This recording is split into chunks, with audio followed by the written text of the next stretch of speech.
السلام عليكم ورحمة الله وبركاته على أحلى وأجمل اخوات. في البداية ما ننساش الصلاة على النبي محمد صلى الله عليه وسلم. وتعالوا النهاردة يا غاليين هنعمل مع بعض شوربة عدس وكمان فتة عدس. هو في فتة عدس؟ أيوة في فتة عدس بطريقة سهلة وسريعة جدا بجد. الفتة دي جربيها هتعجبك جدا، وخليكي معايا لآخر الفيديو. وأسفة جدا على صوتي علشان عندي دور برد، فاعذروني واستحملوني النهاردة، وربنا يحسن ما بين ايديكم. وتعالوا يلا نشوف هنعمل مع بعض ايه. معايا حلة على النار فيها معلقتين كده من الزيت، ومعايا خضار عبارة عن حبايتين من الجزر، حبايتين من الطماطم، وحباية بطاطس، وبصلاية كبيرة، وست فصوص من التوم. وهنزل بيهم بقى كده في الحلة واديهم تشويحة كده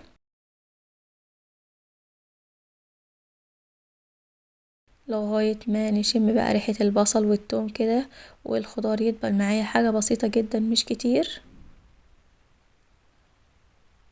زي ما احنا شايفين كده مع بعض. يعني اشم ريحة البصل كده والثوم، هتروحي جاية نازلة على طول بربع كيلو من العدس. التشويحة ديت بجد والخطوة ديت بتفرق جدا في طعم العدس، وبتديكي طعم بجد رهيب، غير ما تحطي كل المقادير وتنزلي بالمية على طول.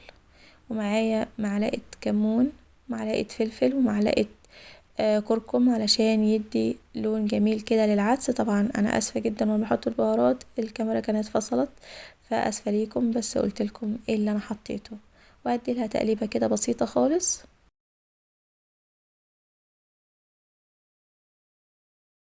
يلا لو ما حطيتش اللايك انزل حط اللايك يا غالية عشان يوصلك مني ان شاء الله كل جديد، وعشان القناة ترفع كده بيكم وتتشاهد اكتر ان شاء الله. معايا بقى كاتل كده، غليت مية في الكاتل ونزلت بيها على العدس، وهسيبها بقى كده تاخد وتدي مع بعضها. غطيها واسيبها تستوي، وعلى ما تستوي هنكمل بقية الوصفة مع بعض. معايا حلة على النار حطيت فيها معلقة من الزيت، ومعايا كوباية شعرية، ونديها بقى كده تقليبا ايدينا فيها لغاية ما تدينا لون موحد، اللي هو اللون الذهبي الجميل ده. طبعا انا بسرع معاكم الفيديو علشان ما تملوش مني وتزهقوا مني. معايا كوباية من المية. احنا عاوزين نغطي الشعرية بس بالمية، فانا كده بشوف المقدار عاوز تاني ولا لأ، فهحط بقية الكوباية كده واسيبها على نار هادية لغاية بس ما تتشرب معايا، واطفي عليها علشان ما تتعجنش مني. وهنا العدس كان استوى. هنعرف طيب منين اللي هو استوى؟ هنشوف مع بعض دلوقتي. هنديله بس تقليبة كده، اوريكم كده اللي شايفين القوام بدأ يتقل شوية. طبعا لسه هنضرب كل ده في الخلاط او بالهاند بلندر. وهنا هنعرف اللي هو استوى ازاي. هنشوف البطاطس كده نقطعها بالمعلقة اللي في ايدينا، هنلاقي اللي هي بتتقطع بكل سهولة، وكمان الجزر برضو هتلاقي اللي هو بيتقطع بكل سهولة معاكي. يبقى كده العدس خلاص استوى معايا. لو لقيت لسه البطاطس تقيلة معاكي في التقطيع، يبقى تسيبيها شوية لغاية ما تتهري كده معاكي. هنعمل بقى هنا الفتة. معايا طاجن على النار حطيت فيها شوية من الزيت، ما تكتريش في الزيت عشان ما يبقاش مواد دهنية كتير، حاجة بسيطة كده يدوبك تقضي بس الغرض اللي احنا بنعمل بيه الحاجة. وهقعد اقلب فيه كده لغاية ما يديني لون ذهبي، هنشوفه مع بعض دلوقتي. ربنا يحسن ما بين ايديكم يا رب، اللهم امين. وطول ما انت واقفه في المطبخ صلي على النبي محمد صلى الله عليه وسلم واذكري الله علشان ربنا يبارك في الطعام كده ان شاء الله، وربنا يحسن ما بين ايديكم. طبعا هنا اللون يعني بيبقى زي رز الصيادية كده، بس افتح منه حاجة بسيطة. واشيل بقى معلقتين كده على جنب علشان نزين بيهم طاجن الفتة.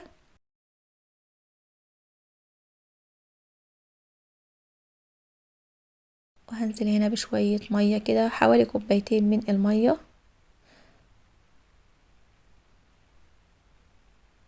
اي صينية عندك او اي حاجة عندك اعملي فيها، المتاح عندك والمتوفر عندك اعملي فيه. واول ما المية تغلي معايا كده هنزل معلقة من الملح، متكتريش الملح عشان طبعا العدس برضو فيه ملح، بس احنا بنعادل بس الطعم. ومعلقة كمون وربع معلقة من الفلفل، متكتريش الفلفل.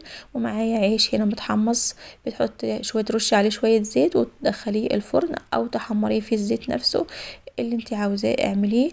وتدخليه الفرن بيتحمص وبيطلع جميل معاكي كده، او بتحمريه في الزيت.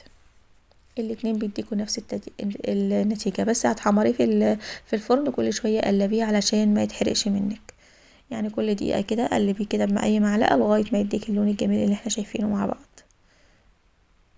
وهنا العدس بعد ما ضربته في الخلاط، شايفين بقى الكركم مديله لون جميل كده زي ما احنا شايفين مع بعض. وطبعا اللون لسه هيغمق شوية، مش هيبقى اصفر قوي كده، هنشوف دلوقتي مع بعض.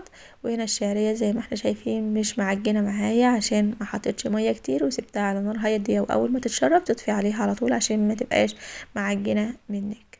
يعني لسه هننزل فيها بالعدس فهتستوي شوية كمان، ما تبقاش مش حلوة في الاكل. امشي على الخطوات وان شاء الله ربنا يحسن ما بين ايديك وتطلع كمان احسن واجمل من اللي انا عملته معاكي. وايدك بقى فيه كده. اسفه طبعا على صوتي علشان عندي دور برد قوي، فادعولي. ايدك فيه بقى كده وقلبي كده لغايه ما يغلي معاكي، وغلوتين وهتطفي على طول، يعني كل حاجه خلاص استوت معايا.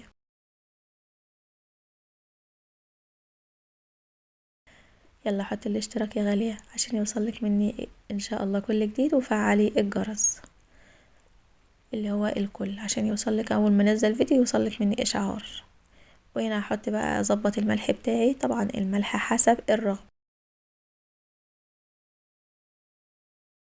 انا ماشيه معاكم واحده واحده خلاص في التسويه اهوت. واول بقى ما كده ما يغلي ويديك القوام الجميل اللي احنا شايفينه ده، هنديله بقى، هنحط بقى سر بقى الطعم اللي بيدي العدس في حتة تانية كده، وبيخلي العدس ده يعني ما شاء الله من غيرها هو حلو برضو، بس الخطوة دي هتديكي طعم جميل جدا للعدس، بجد جربيها وهتدعيلي ان شاء الله. معلقة كبيرة كده من الزبدة البلدي سايحة او زبدة عادي المتاح عندك حطيه، او زبدة فرن المتاح عندك استخدميه، ما توقفيش نفسك على حاجة. وقلبيها كده لغاية بقى ما الزبدة كده تسيح وتديكي بقى طعم جميل. شايفين القوام والشكل ما شاء الله، اللهم بارك. ربنا يحسن ما بين ايديكم، اللهم امين.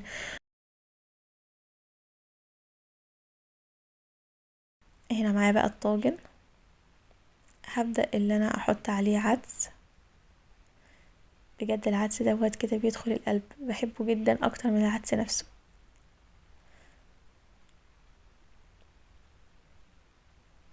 حطي بقى كده شوية حلوين كده من العدس وظبطي الطاجن، وطبعا امسحيه برضو بمنديل عشان لو في اي حاجة وقعت كده زي ما احنا شايفين مع بعض. ظبطيه كده بالطاجن علشان يبقى ما تقدمي كده يبقى شكله جميل. والعدس والبصل اللي احنا شلناه هنحطه عليه دلوقتي، هنشوف مع بعض. واغرفي بقى شوية كده برضو طاجن كده من العدس اللي احنا عملناه مع بعض. وهنا كده بقى وصلنا التقديم بقى الجميل ده. معايا عدس برضو معايا عيش اسفة متحمر كده.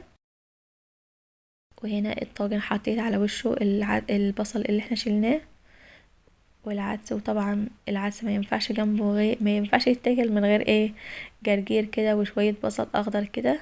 بجد اكلة شتوية جميلة، اللهم بارك.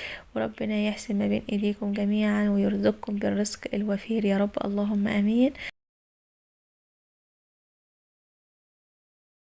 اللهم دمها علينا نعمة واحفظها من الزوال دايما ايدي الدعوة ديت. وربنا يحسن ما بين ايديكم جميعا، وما تنسوش الصلاة على النبي محمد صلى الله عليه وسلم. واشوفكم في فيديو جديد ووصفة جديدة، والسلام عليكم ورحمة الله وبركاته.